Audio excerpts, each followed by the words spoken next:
po tayo, which is one anothering principle. At our main text tonight is Galatians 6 verse number 2. Galatians 6 in verse number 2. Yan. So, okay. So, nagsabi ni Sister Susan, brown out daw. Brown out ata dyan, sabi niya. So, brown out nga. May nangyaring problem sa main line doon sa ating church tabernacle. So, buti na lang, meron nating sariling meter doon sa pastoral house, which is nakapangalan sa akin, at yun ang nag-sustain sa atin tonight. Okay? So, in our series, sa part number 10 na po tayo, is bearing one another's burden. So, in that verse alone, mabuted, is a verse that will remind us that we are to listen, to take heed sa mga pangailangan ng kapatiran. Kasi sabi ng verse 1 bro, basahin natin lahat, verse 1, klarong-klaro po, Brethren, if a man be overtaken in a fault, ye which are spiritual, restore such an one in the spirit of meekness, considering thyself, lest the... So, that's why sa verse 2, nagbigay agad ang mensahe ng Panginoon na hahayaan natin ang sarili natin makatulong sa iba. Gaya ng ating Brother Dario, pinakomment niya ako doon sa 2 Samuel chapter 10. At wala na pong ibang puntarya ang salita ng Diyos. Gusto niya na ang tema natin ay tutulungan natin ang bawat isa. Amen? Kaya verse 2 agad is hahayaan natin na ano bang Tagalog ng bear? Kumbaga dalhin, no? Or kumbaga kung ano bang kabigatan ng isang kapatid, tutulungan mo siya, no? To unload yung mga kabigatan na yon, no? To help them.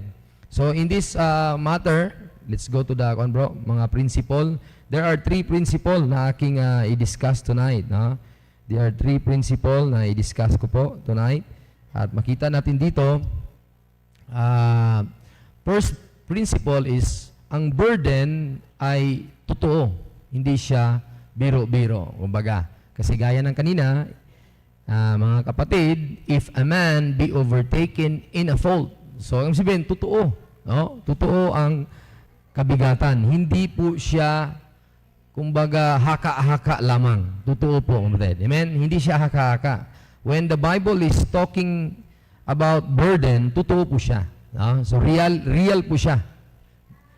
May problema pa po kayo? Of course. Para kayong walang burden, di ba? So, then, nakita ko nga real ang problem natin. Kaya nga ganito, real na ito eh. No? So, problem is real, the burden is real, especially na ang mundo ay nahulog sa kasalanan. There is a burden since Adam. Just like what I recommend to you. Ano yung recommend ko? Yung Pilgrim's Progress. Ano yung burden, yung daladala niya, yung kasalanan na yun, di ba? Papunta pa lang siya sa journey ng Celestial City. The burden is there, di ba? Nakita na niya yung cross, the burdens rolled away. Ano nga kanta? I remember when my burdens rolled away. So, totoo ang burden mo, bigat, no? Kung kayo may kabigatan tonight, nagulat na lang kayo na ganito nangyari, nadagdagan pa, no, sana ay mawala yon. Sa message will go, sa 1 hour natin na preaching or less than hour, may God use this message para tayo po ay magkaroon ng encouragement. No? John 16:33, the Bible says, These things have I spoken unto you, that in me ye might have peace. In the world ye shall have tribulation, but be of good cheer, I have overcome the world. So, totoo man na may burden, may trouble, may tribulation, pero totoo na may Diyos din. Amen? Totoo na may Diyos. So, kumbaga, kung mayroon mga tao dito na ating makilala, kapitbahay, sa community, sa katrabaho, sa kliyente, kahit saan, pagkatao yan, mayroon niyang kabigatan. So, you tell about Jesus. Amen? That Jesus is real, your problem is real, and He could say and offer, be of good cheer. Kaluluwa or tao, huwag kang mabahala, huwag kang mangamba. Ako mismo ay natagumpayan ko. I overcome them. Amen? So, that's a good example. That's a good intro na binigay ng Panginoon sa atin. Second principle that we can learn tonight is we are not self-sufficient. So, according to the Bible, bear ye one another's burden. So, ang term niya ginamit is ye. Ye. Ang sabihin doon, dapat hindi natin sabihin natin sarili na, wala na akong pangailangan. I don't need the church. I don't need the Lord. I don't need the Bible. I am sufficient of myself. No? Hindi ka Diyos. No? You are not God. Na I don't need Bible study. I don't need whatever prayer request. I don't need that. I am self-sufficient. No. No man is self-sufficient. Only God. Amen? That's reality. Sabi ng Bible, Psalm 55 verse 22, Cast thy burden upon the Lord, and He shall sustain thee. He shall never suffer the righteous to be moved. So, ang sabihin doon, kung siya ang nag-invite na yun ang mga kabigatan mo, ipasa mo sa Diyos, that means hindi mo kaya. Hindi ka sufficiente sa iyong sarili. No? God is inviting you. Dito yan sa akin, ako nang bahala. So, ang sabihin, so, God is self-sufficient. Tayo hindi. Kasi siya na mismo nagsabi, just cast your burden upon me. Amen? And I will sustain you. So, thank God for that promise. Ano yung number one of that? Number one is, burden is real. Number two is, lahat tayo ay hindi self-sufficient. Number three, ay makita natin nito, Ted, meron pa lang dagdag yung self-sufficient na yan. Even Moses testified to God that he needs help. Numbers 11 verse 11, And Moses said unto the Lord, Wherefore hast thou afflicted thy servant, and wherefore have I not found favor in thy sight, that thou layest the burden of all these people upon me? Hindi ko kaya ito. Verse number 14, sabi niya sa verse number 14, I am not able to bear all this alone. Hindi ko kaya. Hindi ako Ginoo. I am not God. I am not Diyos. Amen? Hindi ako katulad mo, Panginoon. No? Because it is too heavy for me. But then, meron ba kayong kabigatan sa buhay, bro? Wala, pastor, wala akong problema. No, something like that. No? Kaya hindi ako magplano mag-asawa, no? Kasi baka madagdagan pa. No, too heavy. No, it's a beautiful design. It's not too heavy. Meron ka ng katuwang sa burden. Yun ang ganda doon. Kaya we will make use of this Wednesday, brother. Nandito ka, no? So, so that heavy burden, sabi ni Moses, I am not able to bear it. I am not self-sufficient na, Panginoon, okay lang, ako na bahala. Galing Ehipto, palabas ng Ehipto, mga Israelitas, ako lang bahala sa kanila. I don't need you. Sabi ni Moses, no, hindi niya sinabi yun. Talagang nag-request siya, Lord, hindi ko kaya. Grabing mga ulo, Panginoon, grabing tigas. Oh, something like that. Murmuring, complaining, left and right. Bakit mo dinala kami dito? Na talagang bigla lang namatay yung tabernacle, wala ng kuryente, wala ng aircon. Ano ba ito, pastor? Oh, something like that, no? So parang ganon sa Ehipto, lumabas sila doon, no? So sana hindi ganon tayo, no? Magmurmur tayo kung mawalan tayo ng something. But we are to i-admit natin, sabihin natin sa ating sarili, Lord, meron akong kabigatan, too heavy to para sa akin. Mambigat to, Panginoon. Amen? Kaya we need brethren, we need preacher, di ba? Kung makinig ka, wow, pambihirang nasabi niya to. So, yung bigat mo, na-encourage ka palalo, gumaan. Amen? Merong mga tulong, yung mga preaching na mapakinggan natin sa online ng mga churches of like faith na mga preachers. So, God will let that para God allow it para tayo mabigyan tayo ng sapat na supply. Hindi tayo self-sufficient. Na I don't need any more hearing of truth. After ni Pastor Andy, okay na kami. No. I would encourage to continue pa rin sa ating mga online, mga preacher, minister na nag-online sila. So they could help. Yan lang naman eh. Na-remind nga ako yung bilang ni Pastor Anton, yung early rising, my blessing. Sabi niya, early rising ay my blessing. Ang dami daw. Oh. So, mas maganda, practical yun ang kanyang tinuro. So, sabihin doon, we have a lot of burden and we need a lot of reminders so we'll be supplied by God because we are not self-sufficient. Amen? Number 3, ano ngayong number 1? Real ang burden, hindi tayo self-sufficient. Number 3 of that is, it is a command to all believers. No? Are you saved? Hindi ko alam kung sa ating mga anak, kung gaano katotoo, or baka nagkuhan lang sila, or whoever nakikinig sa online, I don't know your heart. Sabi ng Bible, only the Spirit of God and your spirit that you are a child of God. Amen? The witness is the Spirit and you. How can we know? You testified. Nakatestify naman kayo eh. That means I could say that man is saved, that person is saved because I scrutinize the scripture, I'm hearing her testimony, his testimony of the salvation, and it's very clear in the Bible. Then I could call him brother and sister. Amen? Kaya hindi mo i-assume na, parang kwanto ligtas. No, wag ka magturo na parang ligtas.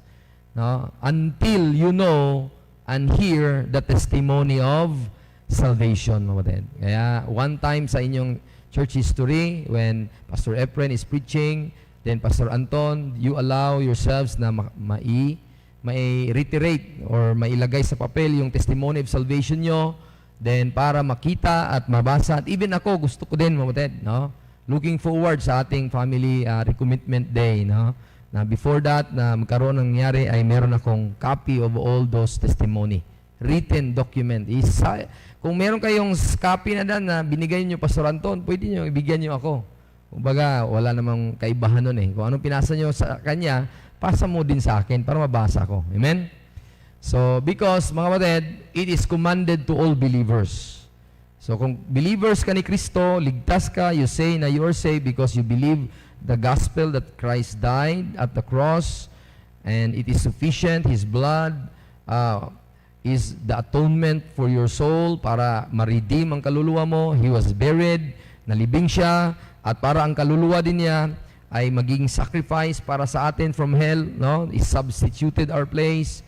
He became the sacrifice of God doon sa impyerno mismo. But 3 araw, natalo niya yon ang impyerno, kasalanan at ang diablo. Then ngayon, seated at the right hand of God. Now we could say that you are saved because, bakit anong reason? Nabuhay si Kristong muli.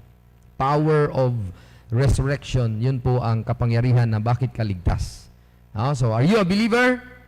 And this is commanded to all of us. Amen? Kasi ang ginamit niyang term is ye. So, King James Bible believer, from plural form, ang gamit ay ye. Pagka first person na tao kinausap is thee. In thee, O Lord, do I trust. So, first person, in thee. Not first person, second person na. Kasi in thee, O Lord, do I trust. No? At pwede ding thou, isang person lang din. No? Thou. Pag sinabing thine, isang person lang din yan. Isang person, thine. I am thine, O Lord, I have heard thy voice, and it told thy love to me. So, ang thine, thee, at saka thou, one person lang yon ang kinakausap. Singular, Kuya Joboy. Singular.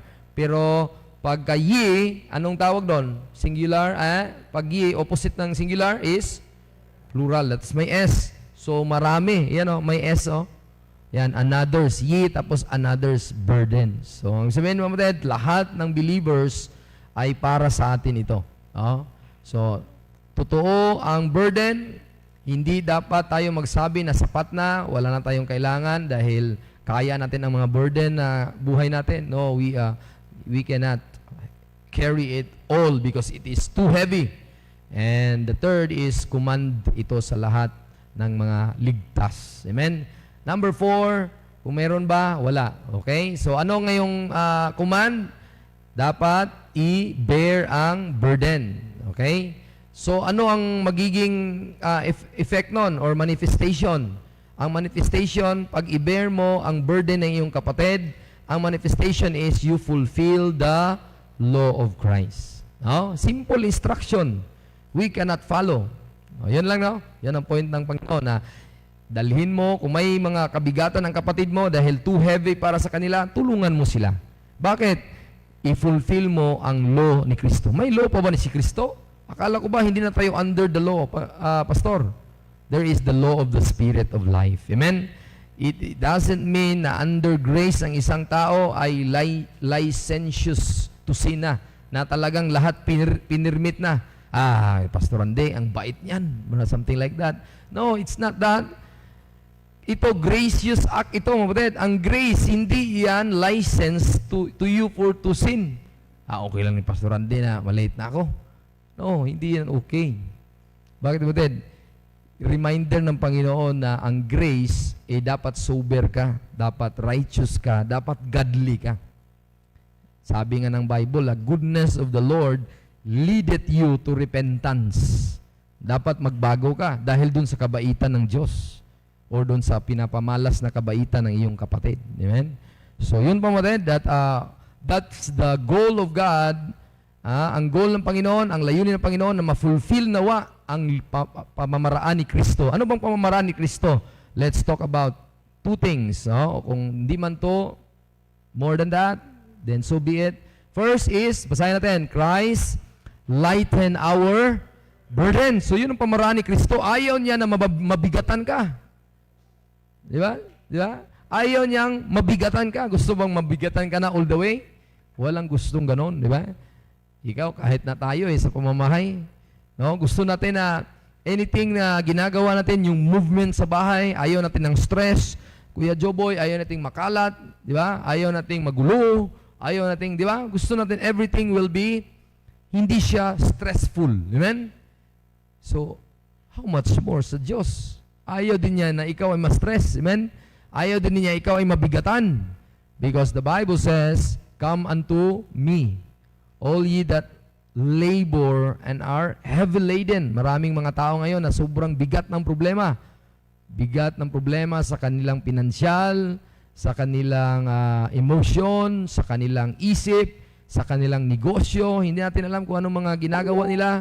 No? There is a lot of reports. Yeah? Bigat, di ba? So God can carry it, burden, and pagaanin niya. I will give you rest.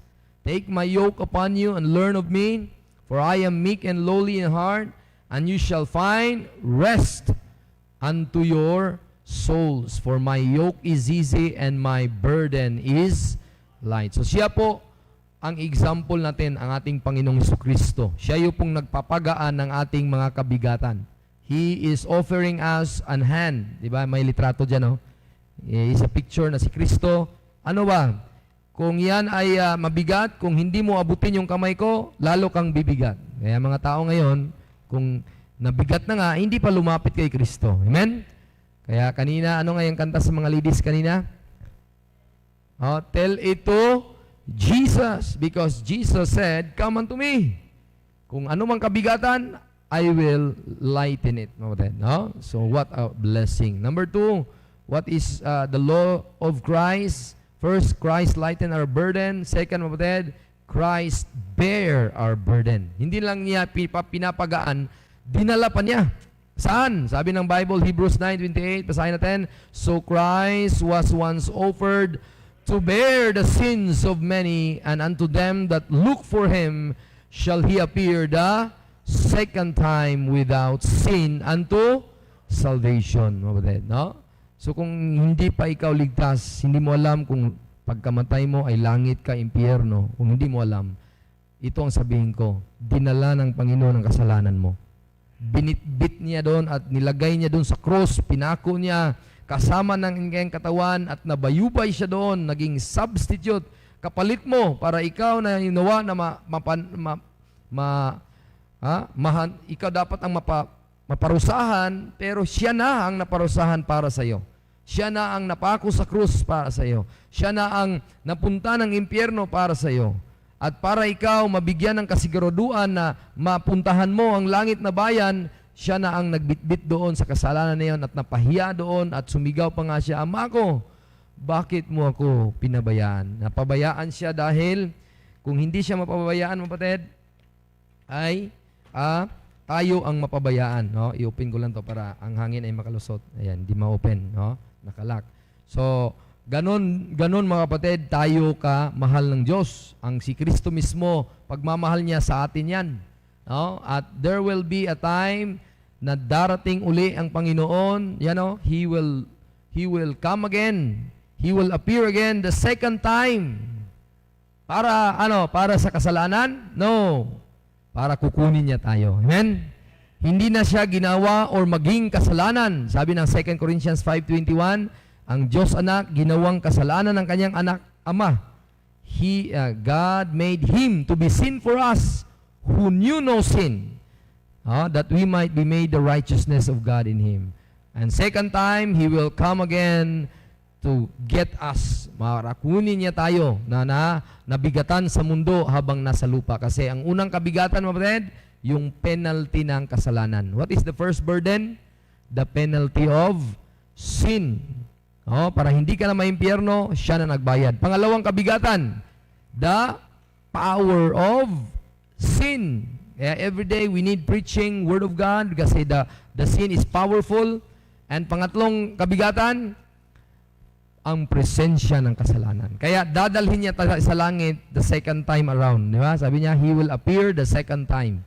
Kasi ayaw niya tayong mabigatan sa presensya ng kasalanan. From the penalty, from the power, and the presence of sin. So, He is bearing all that burdens. Are you not glad? Hindi ba kayo masaya?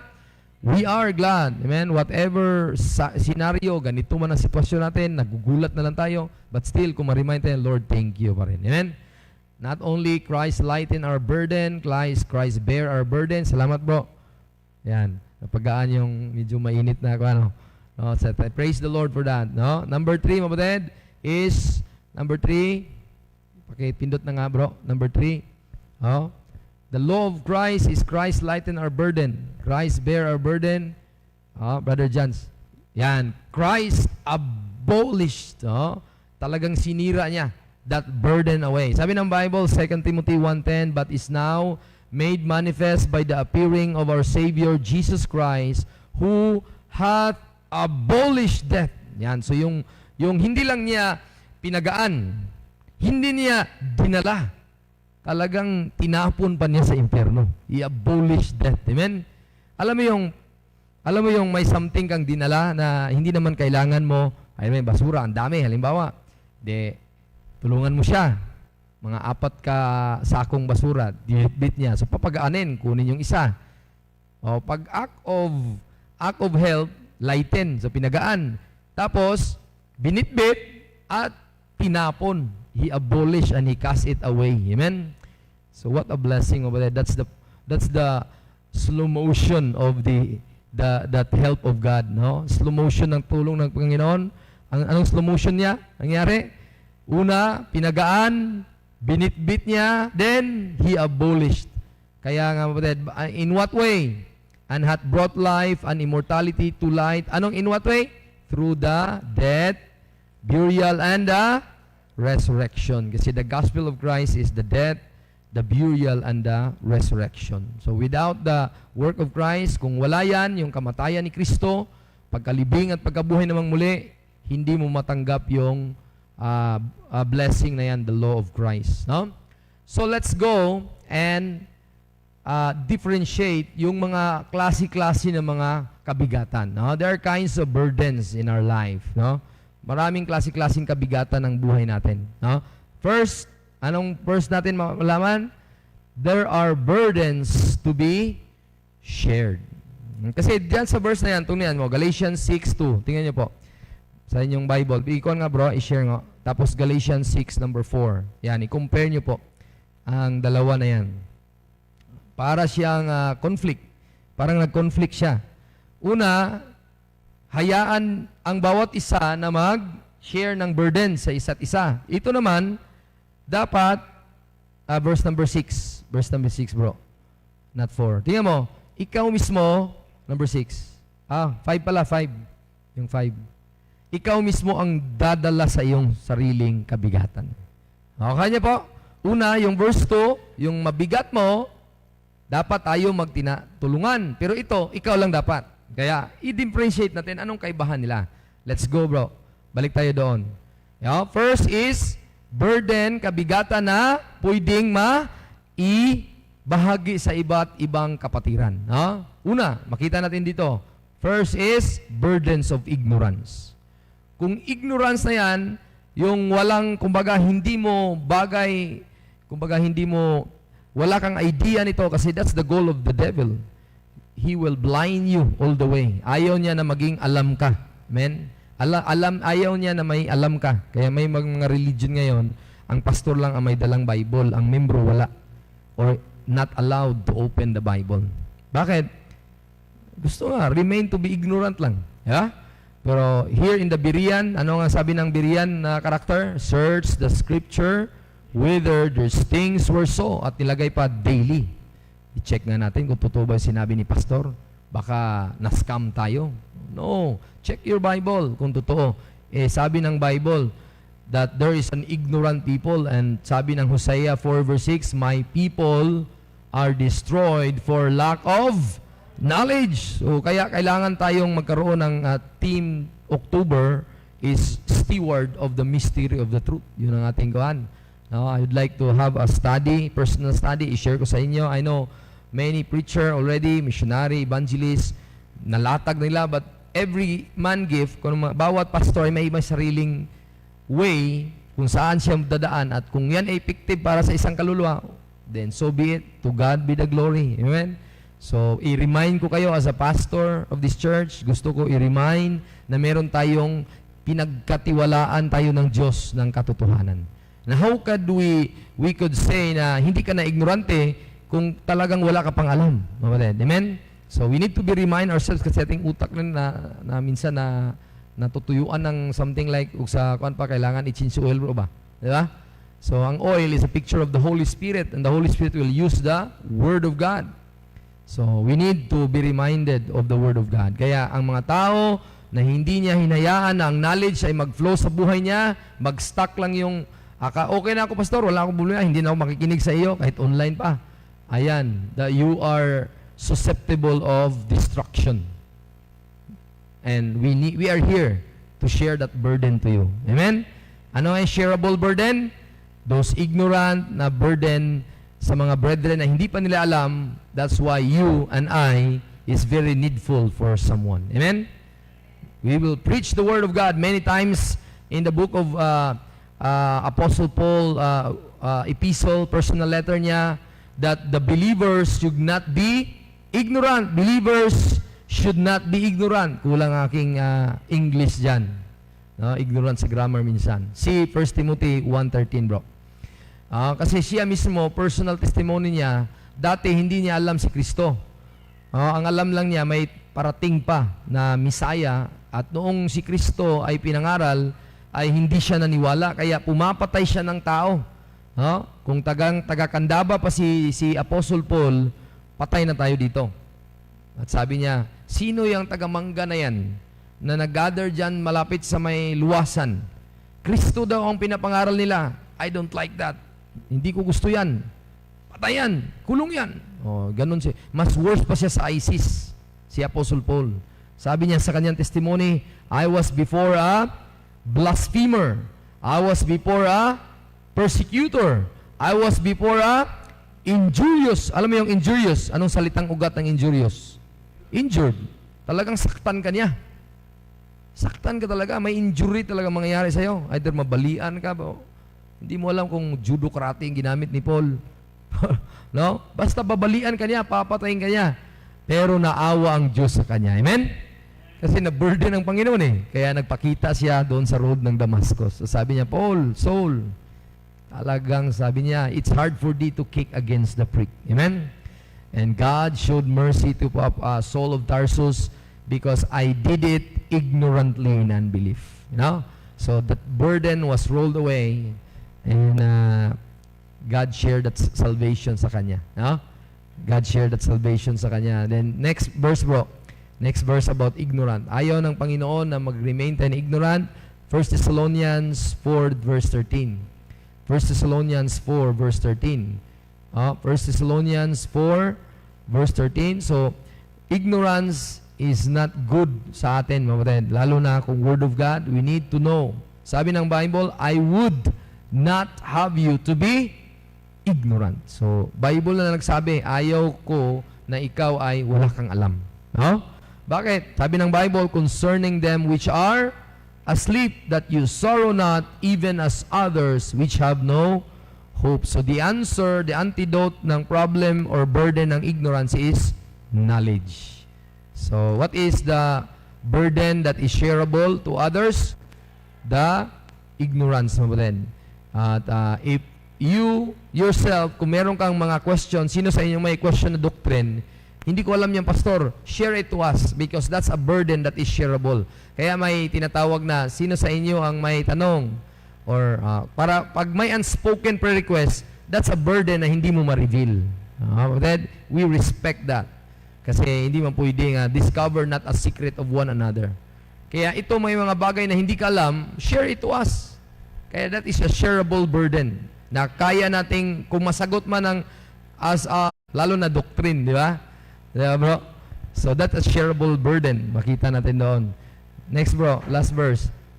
Anong last verse doon? 2 Corinthians 2:11. So dapat, mga kapatid, ang tayo na believer ni Kristo, dapat handa tayo sa mga tao na magpa-minister sa atin kasi may mga burden na hindi nila alam. Mga bagay na ito patungkol sa salita ng Panginoon. Then we are there to rescue them as a believer para ma-carry yung burden kasi si Satanas mismo ay may advantage siya sa atin. Pero hindi tayo ignorante sa kanyang mga pamaraan. Amen? Baka ignorante pa kayo. Kasi kung ignorante kayo, successful ang Satanas. Ang burden nyo, pinapalala pa niya. Kaya we should not be ignorant of his devices. What is the device of Satan, by the way? Alam nyo? Alam niyo po ba? Baka hindi niyo alam Back to Genesis agad. Ano nga yung devices ni Satan? Deception. Okay? Yung guyong.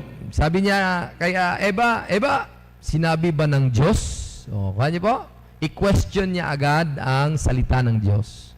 Kaya kung kayo may mga anak, kung kayo may mga apo, kung kayo may kapatid sa Panginoon, tapos mag-question siya sa Word of God, okay lang sana kung talagang statement lang ni pastor, i-question nyo. Pero kung Word of God mismo ang question nyo, hindi yung comment ni pastor ba? Kasi valid yun Kung mag-comment ako sa isang idea ng isang verse, pwede yun i-question. Pero kung verse mismo, question mo, na sinabi niya doon na, be not unequally yoked together with unbelievers. Mga lalaki, huwag gagalaw sa mga babae para ma-avoid ang fornication.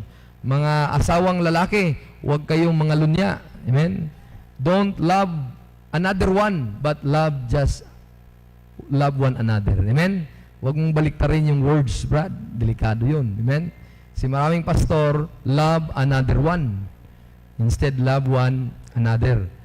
Kaya nga si Sister Emma, desire niya, di ba? Sister Emma nga, lang, kasi isa one wife for life. Amen? One husband for life. Kasi ang mangyari, kung hindi mo alam ang device ni Satan, bagsak ka. Amen? So that's a shareable burden. Amen? A shareable burden. That's why I'm helping you as a preacher, as a pastor. I'm preaching you knowledge of the Word of God para yung burden yung mapagaan. No? Mapagaan mo pa din, and God will bear it and abolish that burden. Next, mga kapatid, not only the shareable burden is ignorance, letter B. The shareable burdens is, ikaw na magpindot bro, sorrow. Yan. So, kabigatan. Hindi lang wala kang idea, kundi may mga kabigatan. Ano example? Calamity, distress, or namatayan ka ng mahal sa buhay, bereavement.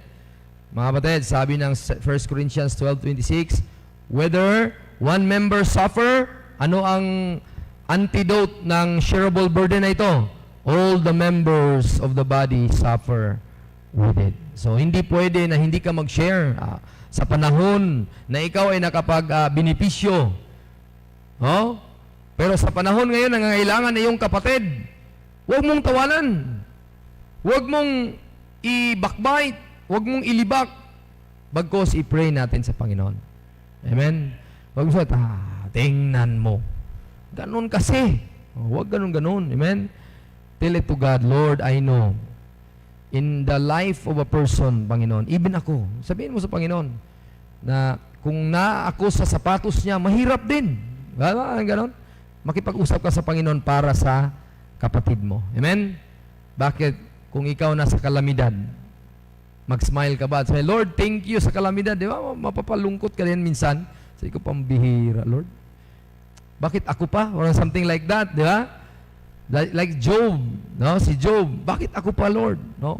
So, kapatid, during calamity, there is a brethren na that will share that burden. At sabi, Brad, anong problema, bro? Parang hindi ka na smiling ngayon, hindi ka nagsusulo, Brad. Hindi mo ako tinatawag na at sa, ikaw na talaga palagi kumakanta at wala na si, hindi mo na shinare si Brother Ricky, yan? Or yung mga men, no? Mga ganun, di ba? So, ang ibig sabihin ng mga kapatid is, let's share that burden. Let's be discerning, may discerning spirit tayo, may distress ay yung kapatid. Kung may mga anything that they experience, kung mayroong kalungkutan siya, sana malungkot din tayo sa part na yon. At sabi niya, Brad, nandito lang ako. I know, medyo kwan ang iyong mood ngayon, but I'm here just to be with you and Lord Supper, pangatlo na yan. No? So, pangatlo, kapatid, ano ngayon? Shareable burden is the ignorance, and God will give us knowledge with the help of the ministers, the brethren, the sisters. The second is sorrow, and the third is infirmities. Ano bang salitang ugat ng infirmities? Itong firm, matibay. Kaya nga, firm company. Di ba? Company. Mga company na matagal na. Firm na sila. Matibay sila. Pero pag sinabing English na infirm, ang sabihin doon, hindi ka matibay. So, the Lord took our infirmities in Matthew 8:17. And the Spirit of God helped our infirmities. So, ang Panginoon na mismo ang nag-demonstrate sa atin sa Romans 8, verse 26. Puntahan nga natin yan, Brad. Basahin natin lahat. Batahin natin yan. Ang ganda ng Romans 8:26 na yan. Kasi minsan tayo magpipray sa ating kapatid dahil naisaro nga siya. Hindi natin alam minsan kung anong sabihing words. Ito na yung magsasabi ng Bible. Romans 8:26. Basahin.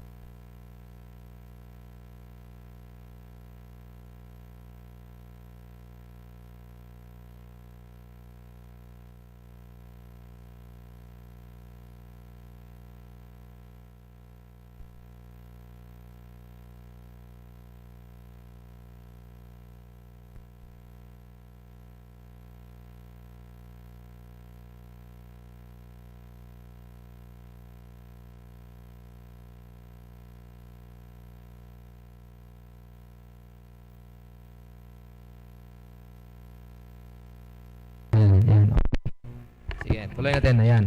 Sige, so, ang Espiritu ng Diyos ang tumutulong sa atin kung anong sasabihin natin. Kasi minsan, hindi natin alam kung paano ibigkas ang mga salita-salita kung habang tayo ay kumikit ang mata, nananalangin, tapos isinabmitan natin or ibinigay natin, ipinahayag natin, Lord, tulungan mo itong kapatid na to. No? Kung tayo lang ang habayaan na magsabi sa mga bagay-bagay, hindi natin alam. No? Verse number 26, bro, ulit. Anong sabi ng verse? Kung tayo lang hayaan, but the Spirit is the one who help. No? But the Spirit itself make it intercession for us with groanings which cannot be uttered. So, ang ibig sabihin doon, kaya pwede palang masagot ng Diyos ang panalangin natin. Bakit? May Holy Spirit sa loob natin, tumutulong kung anong dapat sabihin ng Diyos. Kasi bawat punto per punto, nakikinig ang Diyos sa iyong panalangin. At sabi niya, parang Lord, bigyan mo ako helicopter, Lord. Sabi ng Spirit, hindi yan tamang pagkabigas. Hindi yan, para saan yan? Or something like that. So siya na ang magbigay. Lord, kailangan lang siya ng transpo. Yan. Sobra na yung helicopter. Amen? Hindi marunong siya mag-drive. So siya na ang mag-back up doon at mag-explain. Alam mo yung ganon, mag-explain si Jaire. Hindi niya, si Joy Joy, talagang mag-utter siya ng words. Papa, maganon-ganon siya. So, si Joboy naman, mag-explain, Papa, sabi ni Joy Joy, ganito yon, ganito yon. So, siya yung Spirit of God na pwedeng pumunta sa akin, in-explain niya kung anong gusto ni Joy Joy na hindi niya alam kung ano ang sasabihin niya. No? Kung hahayaan lang niya sarili niya, we know not what we should pray. Hindi natin alam. Pero bakit minsan ay talagang masaya tayo, Lord, thank you. Sinagot mo yung panalangin ko. Bakit? Sino ba ang nag-help sa'yo habang nanalangin ka? The Spirit of God. Amen? He is the one who shared that burden. No? Siya ang nag-kuhan sa'yo, nag-help sa'yo whatever things na gusto mong ipanalangin sa Panginoon, no? Yung uttered na word is yung pinapanalangin mo sa Diyos. In-utter mo kasi the English utter is another word of speaking or speech or words come out from your mouth, no? Uttered. So, mga kapatid, praise God, we have the Spirit. Last, doon sa balik tayo sa ating as believers, gaya na ang Espiritu ng Diyos, gaya na din ang Panginoon ay nag-demonstrate, ganun din tayo nawa. Romans 15:1, Brad. Splash na, Romans 15:1. Tayo na believers, at Pastor, hindi yan ako. Kaya tayo nga, hindi tayo mag-remain na ignorance. Kasi those people na wala pang idea, ay nandun sila sa weak point in their life. Tagalogin ko, nasa punto na mahina sila doon. Kaya hindi pwede na mag-remain tayo na bata. We have the Bible. Amen? We have God. And He allowed us to read your word night and day. Sabi ng Bible, kung ikaw ay magising na maaga, mag-meditate ng word of God, talagang God allow you to be strong. Kaya nga, two are better than one. When one is weak, there's another one who is strong and said, kaya mo yan. The Lord is with you. Ngayon naman, ang nag-encourage ay nahina. Tapos yung isa naman ay strong. Kaya mo yan. So, baliktaran. Pero, who to them that is alone? Yeah? Allowed sa kanila na halimbawa lang ba, hindi, I'm just encouraging young man or, alam mo yun, para maput yung desire sa kanya. No? Parang si Brother Mel, nung nagpunta kami doon sa San Mateo, tapos in-interview namin doon sa fellowship area. Brad, bakit Brad na nagsabi mo na si Sister Cherry na ang iyong talagang final na gusto mong mapangasawa? Kasi gusto makinig si Sister Cherry. Wala, yung mismong battery, Brad. Yung battery na yung isa. Okay. Hello. Ayan. Kaya sabi ni Brother Mel, hindi ako nagpipray ng specific na Lord. Yan na Lord, kasi maganda, mabait, ganito, ganyan. No, ang sa kanya, Lord, meron akong desire na mag-asawa. Ikaw nawa ang magsagot nito in your perfect timing. So, ang ginawa ni Brother Mel, nagpunta siya sa mga pastors at sabi niya na meron desire siyang mag-asawa. Nagpunta muna siya kay Pastor Abe. Nung pagpunta niya kay Pastor Abe, sabi niya na hindi available. Kung meron man ako i-recommend sa'yo, hindi available at hindi pa ready, something like that. So, wala siyang specific. Basta sa kanya, desire na mag-asawa. If a man, sabi niya, he find it a wife, find it a good thing, and obtain it favor of the Lord. No? So, yun sabi ng Proverbs. So, anong wisdom ng Panginoon, sa advice si Pastor Ben, sabi niya, ito Brad, will you consider this lady? Kaya sabi niya, Pastor Ben, ikaw ang nagsabi. Kung tinitingnan ko, so in a moment, nag-isip pa siya in a heartful devotion sa Panginoon, nakita niya all the way sa pagkilala niya, sabi niya, Pastor Ben, answered prayer na yan. So, gano'n? Answered prayer kasi nakita godly wife, maging godly mother sa kanyang children. So, kapatid, he knows how to pray. He knows how to, kasi ang strong person, alam niya kung ano ang tutumbukin ng Panginoon. Kaya tayo na mga may idea niya sa patungkol sa will ng Panginoon, hahayaan ba natin na yung mga hindi pa mahina or hindi lakas ay magpatuloy lang sila sa kanilang mga weakness? Hindi natin hahayaan. Amen? God, like the Spirit of God, helpeth our infirmities, just like me as a pastor, as your minister, I will tell you the truth. Nothing but the truth, my brother. The truth is, the Bible says, tayo nakakaalam, igabay natin ang mga doon sa mga point na baka hindi pa nila alam. No? In the weak points sa buhay nila. Because the story of Romans chapter 15 is the strong and the weak. Kasi may isa, ayong kumain ng ganito, yung isa kumain ng ganito. May isa, regard niya ang araw na ito, yung isa naman, hindi.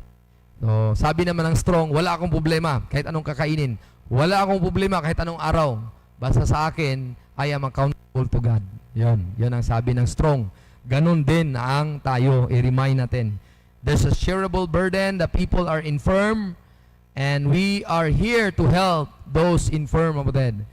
At ang goal ng isang strong man is not to please ourselves. Amen? So I'm not here to please myself. I'm here to please God. That's why I'm telling you the truth. Amen? I'm telling you the truth. Last, doon sa ating two kinds of burden. Last is the burden that cannot be shared. No? Number 2, Brad. This is the conclusion. The burden that cannot be shared. Ano yon?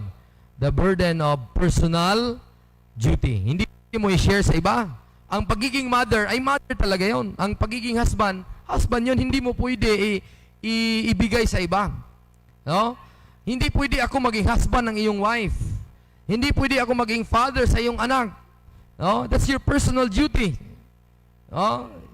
Hindi pwede ako maging kumbaga I'm doing my job. I'm doing my work as a pastor. So I need to continue to feed the Word of God. At yung flock, mga kapatid, sana ay mag-demonstrate ng hunger sa preaching ng Word of God, interest in learning more, mga kapatid, because personal duties, all of us ay meron tayong function. At hindi pwede ma-share yung burden na yun. Parang, kuan ba, Brad Ricky, di ba? Mga teacher ngayon, mga principal or whatever scenario. No? I cannot eat for you. Di ba? Like, parang may sakit, mga bata. Hindi pwede ako kakain para sa iyo. O parang bata ba? Sinabi kay Jerry, kain ka Jerry. Kasi yung mga bata, wala talagang kain Jerry. Pumupunta pa sa basurahan. Tapos mangalkal. May sumangot daw, bakit? Kung kain ko, mabusog ba sila? Pagkakain ba ako dito sa plato ko, damihan ko, mabusog ba sila? Pilosopo na yun. Diba? Pero ang point ko, kapatid, ang point ko, hindi pwede na ikaw ang kakain para sa iyong asawa. Ikaw ang kakain ng Word of God para sa asawa. No, hindi. We have all a personal duty sa Panginoon. No? We have all the personal duty. Hindi package deal. Okay na ako. Nagbasa ng Bible si mama, mga anak. Okay na ako. No, Joboy. Study the Bible. You yourself. Hindi ka pwede nga kahit okay na ako, okay ka na din. No, hindi pwede. Hindi shareable burden yan. You ought to bear your own burden. Number 2, kapatid, the burden of sinful character. So, consequence ay hindi pwede ma-share sa iba. Amen? But, because of the consequence na inform ka, we are here just to pray and utter words. Lord, tulungan mo siya. Pero pag consequence na, wala na ako magawa. Hindi pwede, ba? Kumbaga, hindi ko pwedeng masalo yun kasi consequence mo yun eh. Banya po, kapatid? But the good thing is, doon sa shareable burden, ma-convert into, dahil inform ka na, dahil may mga po, kasi ako yung nagnakaw sa offering bag nyo, yung naiwan nyo na hindi binilang. Nag-confess siya sa church kasi ang Holy Spirit nga ligtas siya. Ginahunt siya eh. Mali yun, nagnakaw ka. Ang ginawa, pinabli sa lugar, kinulong pa siya. Alam mo yung ganon?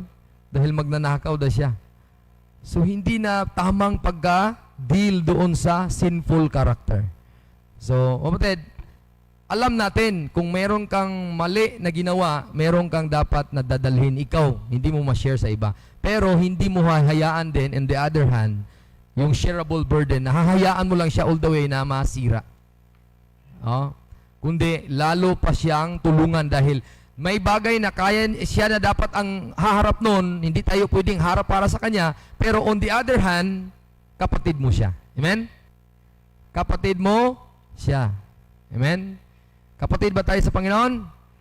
Then, kung meron kayong consequence na kayo lang ang haharap, huwag kayong mag-alala pa rin. Though kayo ang mag-face niyan, but we are here to pray for you. Amen? We are here not to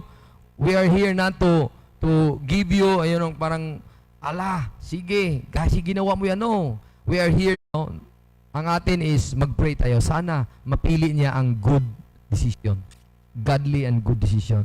The burden of individual responsibility. So, may responsibility ang bawat isa. Yun, sinabi ko na, mother, father, being a work person, doon sa mga employee, doon sa mga businessman, mga katransak. Hindi ko kayang ako na makipag-deal sa kliyente mo, bro. May individual tayong transaction. Amen? So, kung mag-transact ka doon, nag-yes ka doon, then liable ka doon. Amen? liable ka.